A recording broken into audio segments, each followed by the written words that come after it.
મંદિર છે. અરે ઓ પૂંજારી બાપા, અરે ઓ પૂંજારી બાપા, હા આ મંદિર શાનું? મંદિર આરસપુરનું છે ભક્તરાજ. અરે હા પૂંજારી બાપા, મને પણ ખબર છે કે મંદિર આરસ પથ્થરનું છે, પણ અંદર કયા ભગવાન બિરાજમાન છે તો મારે તેમને થાળ જમાડવો. અંદર રણછોડ રાય બિરાજમાન છે ભક્તરાજ. મારે તેમને થાળ જમાડવો. તમે નહીં આયા છો? નહીં નહીં એવું તો ધરાઈ લો. બહુ સારું. અહીંયા બે જાય બેઠો અને બે જાય નહીં તો બે જાય કંચન થાળી કર ધરી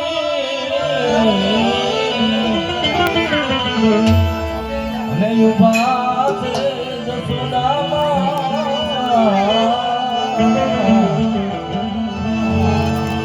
વિસરાણી રૂપસમણી